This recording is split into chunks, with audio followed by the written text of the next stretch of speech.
My name is Joanna, and I'm 29 years old.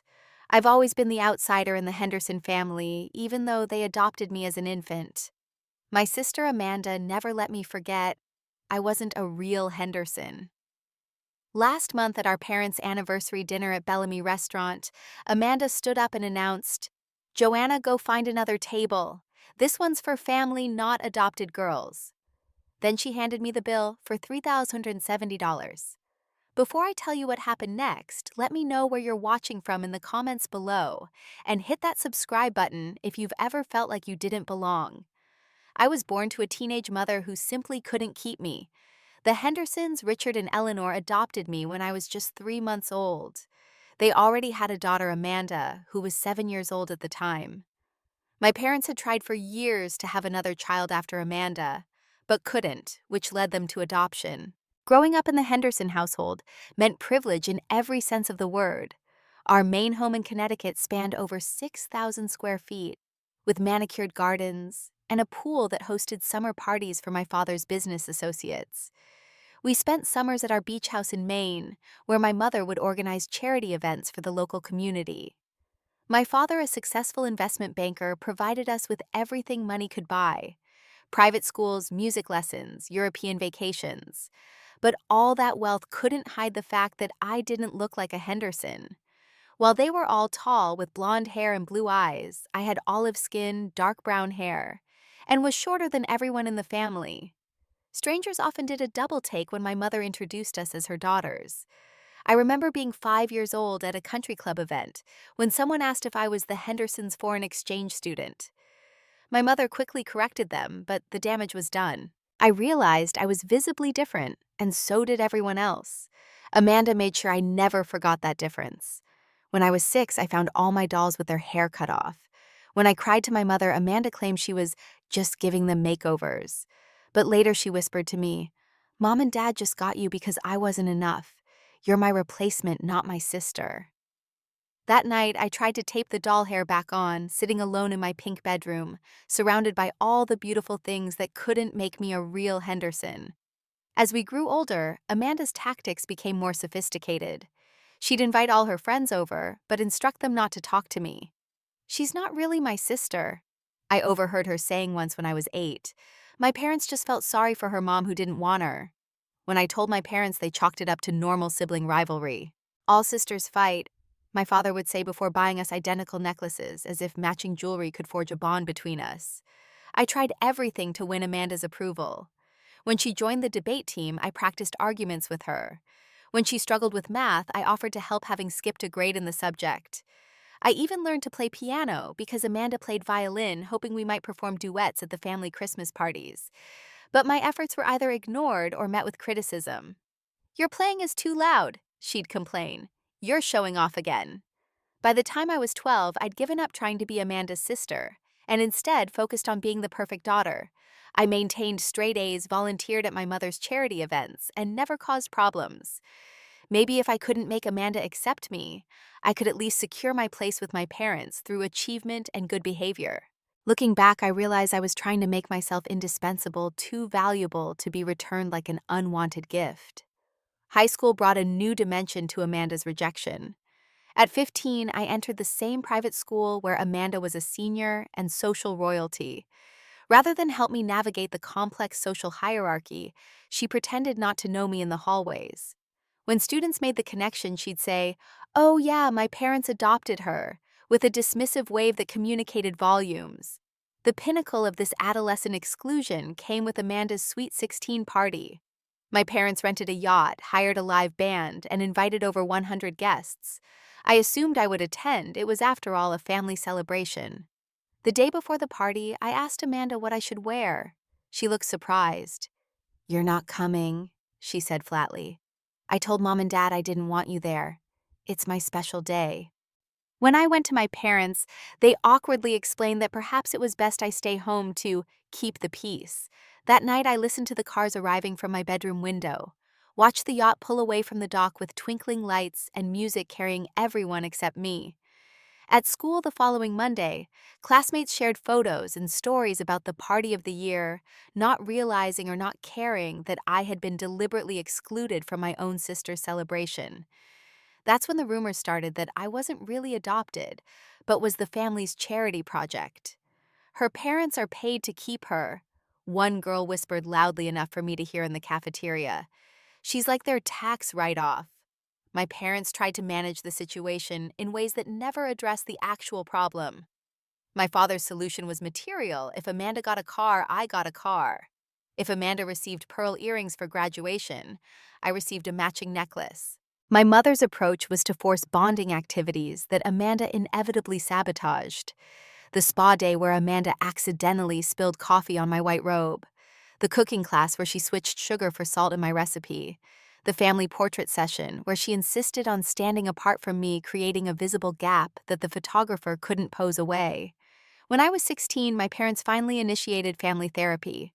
Dr. Winters was kind and insightful, but Amanda made sure the sessions failed. She'd answer questions with one-word responses, check her phone constantly, or simply not show up. After 4 sessions, she declared, "I'm not crazy. She's not my real sister. There's nothing to fix." My parents, unwilling to force her, let the therapy end. Their pattern of avoiding conflict with Amanda at my expense continued unchecked. By the time college applications came around, the divide between us was a chasm. Amanda, despite mediocre grades, attended our parents' Ivy League alma mater as a legacy admission. I chose State University, which offered me a full scholarship for academic achievement and had an excellent psychology program. My parents seemed disappointed, having expected me to follow their educational path as Amanda had done. But I needed space to define myself beyond the role of the adopted daughter that had confined me for 18 years. College allowed me to breathe. For the first time, I made friends who knew nothing about my adoption or the Henderson name. I excelled in psychology, fascinated by family dynamics and attachment theory subjects that helped me understand my own experiences. While Amanda majored in communications and joined the same sorority our mother had pledged, I worked part-time at the university's counseling center, discovering I had a talent for helping others navigate their emotional challenges. Our lives diverged further after graduation. Amanda married Jack Whitley, whose family owned a chain of luxury car dealerships across the Northeast. Their wedding was a 3-day affair covered by a high society magazine with 8 bridesmaids in custom gowns and 400 guests. I was invited, but not included in the bridal party. "You don't really match the aesthetic," Amanda explained when I asked why, gesturing vaguely at my appearance. I stood in the back during family photos, was seated at a distant table during the reception, and left early without being missed. I built my career as a child psychologist, eventually specializing in helping adopted children and their families navigate the complex emotions and identity issues that can arise. The irony wasn't lost on me. My greatest wound had become my greatest gift to others. While Amanda became a fixture in the same social circles as our parents, hosting dinner parties and charity luncheons, but never working, I found purpose in my practice and the children I helped. Family gatherings fell into a predictable pattern. Amanda dominated conversations with stories of her travels, her home renovations, or her social connections.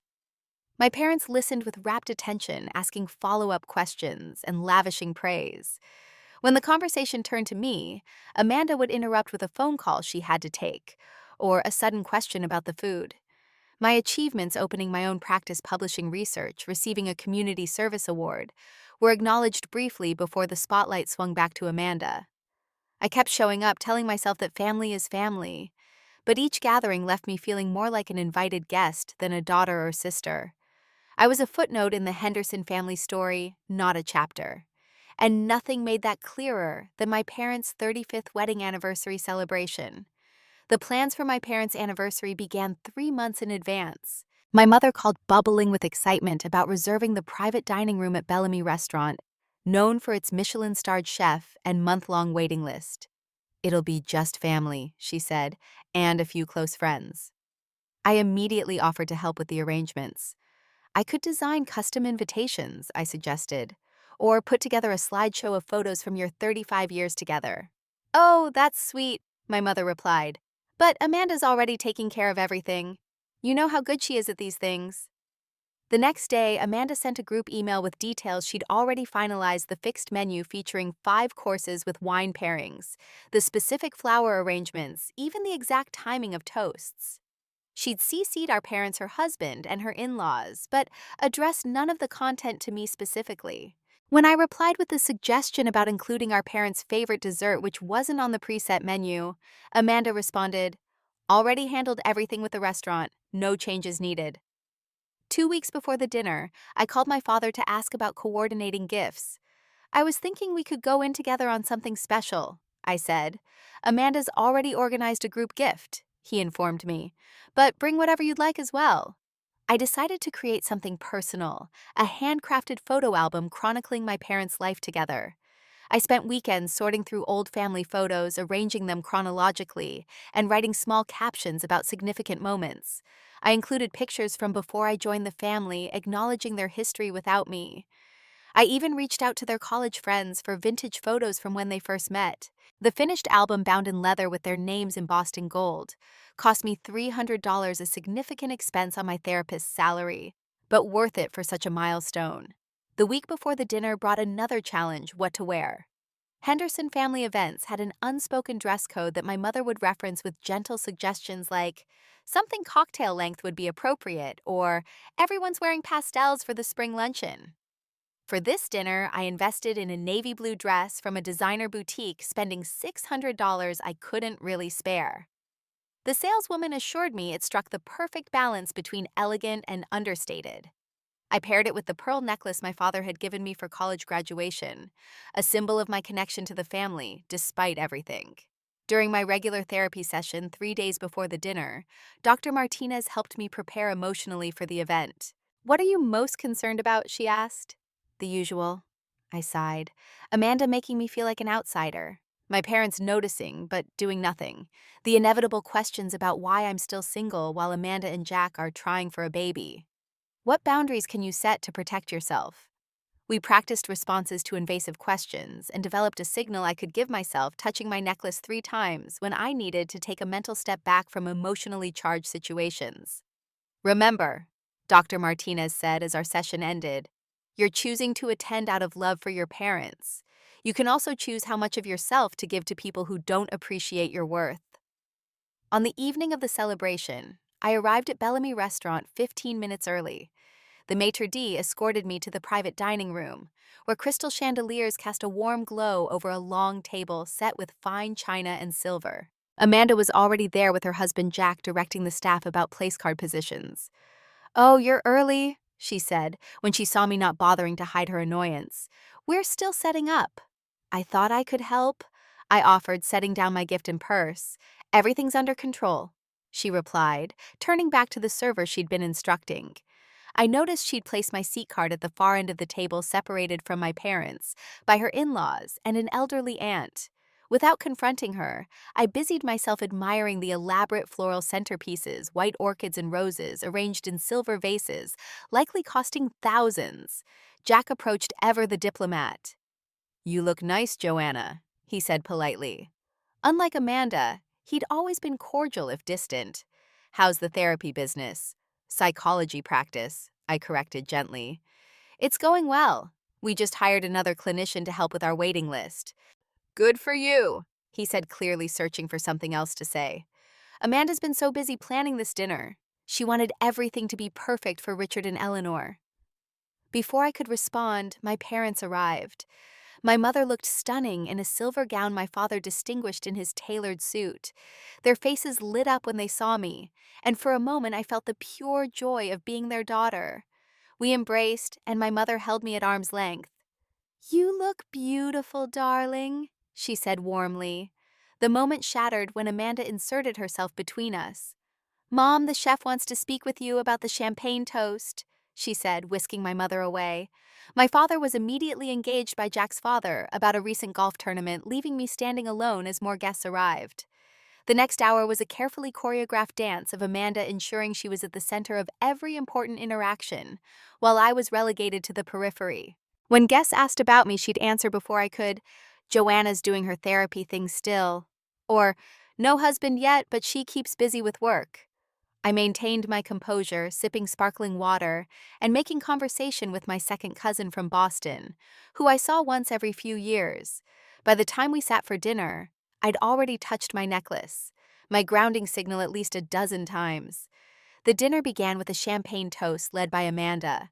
Standing at the head of the table near our parents' glass, raised elegantly, she spoke about their perfect love story and how they'd created the perfect family, conspicuously using the singular daughter throughout her speech. As servers poured Dom Perignon into Waterford crystal flutes, I estimated each bottle cost at least $300, and they'd opened several. The first course arrived seared scallops with truffle foam, accompanied by a sommelier presenting an aged Chablis. This particular vintage, he explained, is $400 per bottle. Amanda nodded approvingly, as if she were the one paying. I calculated quickly at 12 guests with wine pairings for 5 courses. The alcohol alone would cost thousands. The conversation flowed around family experiences that strategically excluded me the summer they all spent in the south of France before I was adopted. Amanda's daughter-daddy dance competitions. The Henderson family Christmas traditions at the country club. When I tried to join a discussion about recent films, Amanda interrupted, "Oh, Joanna probably hasn't seen it. She's always working with those troubled kids." My father, 3 wines into the meal, finally seemed to notice my isolation. "Joanna's work is very important," he said, raising his glass slightly in my direction. "She helps children who don't have the advantages our family could provide." I appreciated his attempt, but winced at the framing once again defining me by my adoption rather than my achievements. "Speaking of family gifts," Amanda announced as the main course was cleared, "I think it's time for presents." This wasn't on the schedule she'd shared, and I scrambled to retrieve my photo album from under my chair. Amanda presented her gift first, a large envelope dramatically tied with gold ribbon. My parents opened it to find documents for a 2-week luxury cruise through the Mediterranean. "For you, Mom and Dad," Amanda explained, "plus Jack and me, and of course Jack's parents since they've become such an important part of our family." My mother gasped with delight. "This is too generous. Nothing's too good for the people I love most in the world," Amanda replied, shooting me a quick glance to ensure I caught her meaning. When my parents opened my photo album, my mother's eyes genuinely filled with tears. "Joanna, this is remarkable," she said, turning pages slowly. "Look, Richard, she found photos from our college days." My father examined the album with obvious emotion. "This must have taken weeks to create." For a moment, the spotlight shifted to my gift and the thoughtfulness behind it. I felt a rush of validation, finally appreciation for the effort I always invested in this family despite the lack of reciprocation. The moment was short-lived. As my parents continued to look through the album, Amanda stood abruptly. "Let's order dessert and coffee," she announced, effectively ending the gift presentation before my parents could elaborate on their reaction to my present. While the server took coffee orders, I leaned toward Amanda and quietly asked, "Why wasn't I included in the cruise gift?" She didn't bother lowering her voice. "It's for family, Joanna. Real family. Besides, you probably can't afford to take time off from your little office." The dismissiveness in her tone made something shift inside me. Years of swallowing her insults crystallized into a moment of clarity. "I am real family," I said, my voice steady but audible enough that my second cousin glanced over. Amanda's eyes narrowed and she set down her dessert spoon with deliberate precision. Then she stood tapping her glass with a silver spoon to command attention. The room fell silent as everyone turned toward her. "I'd like to make another toast," she said, her voice honeyed but her eyes cold. "To family, real family." I felt the blood drain from my face as she continued. "Joanna, go find another table. This one's for family, not adopted girls." The silence that followed was absolute. Forks froze midair. Someone's coffee cup clinked awkwardly against its saucer. My mother's hand flew to her mouth, but she said nothing. My father's face flushed red, but he remained seated, his authority neutralized by shock. I sat perfectly still, feeling 29 years of carefully managed pain threatening to explode in my chest. The room seemed to spin slightly as every insecurity, every moment of exclusion, every time I'd been treated as less than, came rushing back. Jack tugged at Amanda's sleeve, whispering something urgent, but she shook him off. Her triumph was complete. She'd finally said aloud what she'd communicated in 1,000 small ways throughout our lives. I wasn't a real Henderson. I didn't belong at their table. The excruciating silence was broken by the sound of my chair scraping back. I stood slowly, legs trembling beneath my expensive dress, and reached for my purse. "Joanna," my mother finally spoke, her voice thin and uncertain. "Please don't." But Amanda wasn't finished. As I gathered my belongings, she approached with a leather folder in hand. "Since you wanted to be included so badly," she said, extending it toward me, "you can contribute this." Inside was the bill for the entire dinner, $370. The itemized receipt listed every extravagance: the Dom Perignon at $320 per bottle, the wine pairings, the special off-menu desserts, the premium caviar Amanda had added without telling anyone, a dinner that cost more than my monthly mortgage payment. "The restaurant is expecting payment tonight," Amanda added with a smile that didn't reach her eyes. "You wouldn't want to embarrass Mom and Dad by not covering your share." It was a masterful trap. If I refused, I'd confirm her portrayal of me as an ungrateful outsider taking advantage of Henderson generosity. If I paid, I'd drain my savings for a dinner where I'd been publicly humiliated. Jack finally intervened. "Amanda, that's enough," he said firmly. "Richard will handle the bill as planned." But Amanda held her ground. "Joanna's always talking about being treated equally." "Well, this is equality." My father half rose from his seat, but Amanda's father-in-law placed a restraining hand on his arm, murmuring something about making a scene. My mother simply stared at her plate, tears sliding silently down her perfectly made-up face. I took the leather folder my decision made. "Thank you for clarifying where I stand," I said quietly, addressing not just Amanda, but the entire table of people who had witnessed my humiliation and done nothing. "I won't intrude on family events again." With as much dignity as I could muster, I walked out of the private dining room, past the concerned glances of the waitstaff, through the main restaurant, where couples enjoyed romantic dinners, and into the cool night air. Only when I reached my car did I allow the first sob to escape, bending forward against the steering wheel, as years of suppressed grief poured out of me. I didn't immediately drive away. I couldn't see through my tears, and my hands were shaking too badly to safely operate a vehicle. As I struggled to compose myself, a knock on my window startled me. It was my Uncle Robert, my father's younger brother, who had been seated at the far end of the table. I lowered the window, slightly embarrassed to be caught in such a vulnerable state. "Joanna," he said gently, "I'm sorry about what happened in there. It was wrong, all of it." "It's fine," I replied automatically, the response I'd been conditioned to give whenever Henderson family dysfunction affected me. I should have expected something like this. "No, you shouldn't have," he insisted. "And you should know Amanda has always been jealous of you." I looked up confused. "Jealous of what?" "Of how much Richard and Eleanor wanted you," he said. "They tried for years to have another child after Amanda. When they adopted you, it was the happiest I'd ever seen them. Amanda was used to being the center of their world. And suddenly there was this beautiful baby they'd chosen specifically who they doted on. She couldn't compete with how special that made you." His words didn't erase the pain of what had just happened, but they offered a new perspective I'd never considered. "They have a strange way of showing it," I said, gesturing back toward the restaurant. "They're afraid of her," he admitted. "Always have been. Her tantrums, her threats. It was easier to give in than stand up to her." He sighed heavily. "Not that that's an excuse." After assuring him I'd be okay to drive shortly, I watched him return to the restaurant. Then I sat in my car for another 20 minutes, processing his words and gathering strength before finally driving home to my small but comfortable house, in a neighborhood nothing like the one I grew up in. That night I barely slept.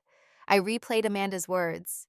"This one's for family, not adopted girls," over and over. I checked my phone, 5 missed calls from my mother, 2 from my father, and a text from Amanda that simply read, "The restaurant is expecting payment by tomorrow. They have your card details on file already." The last part was a lie. I'd never given any payment information. But the implied threat was clear pay, or she'd find another way to punish me. The bill amount, $3,270, loomed like a mountain.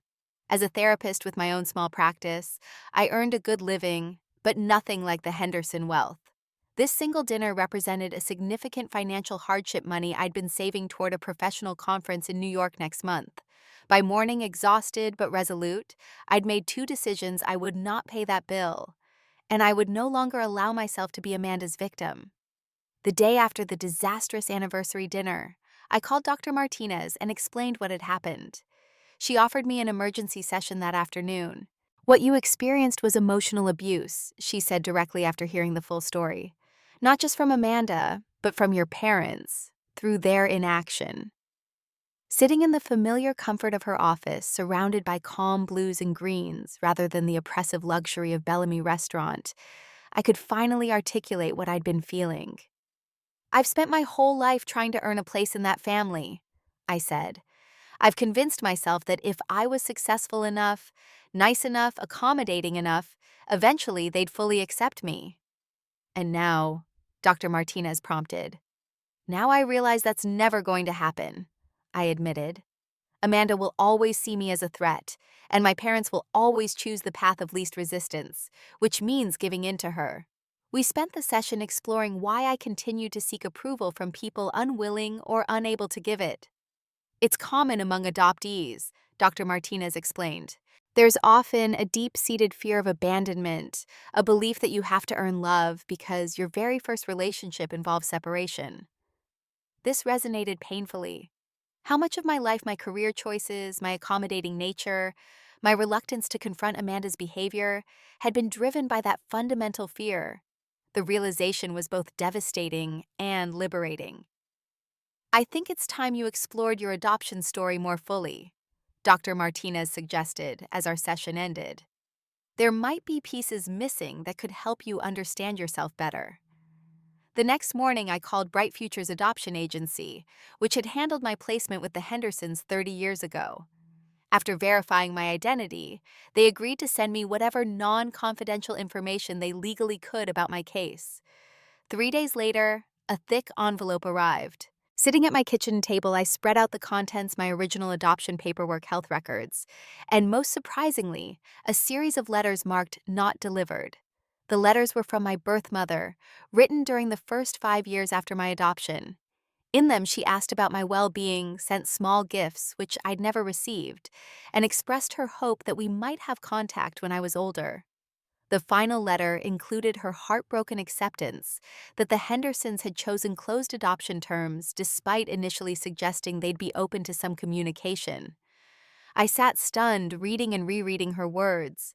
My birth mother hadn't abandoned me and forgotten about me. She'd tried to maintain a connection. Something else caught my attention. She mentioned having 2 other children after me, giving me half-siblings I never knew existed. This discovery sparked a hunger to know more. Had my parents deliberately withheld these letters? Had they intercepted gifts meant for me? Most importantly, had they denied me knowledge of biological family members out of fear I might develop divided loyalties? While processing these questions, I also had to address the immediate issue of the $3,270 bill. Amanda had texted twice more, increasing in hostility. "The restaurant called about the unpaid bill. Dad's disappointed in your irresponsibility." And later, "This is exactly why you're not family. Real Hendersons pay their debts." I consulted my friend Megan, who practiced family law. Over coffee in her office, I explained the situation and showed her the bill. "This is textbook financial abuse," she said after reviewing everything. "You never agreed to host or pay for any portion of this dinner. Your sister cannot legally obligate you to cover these expenses."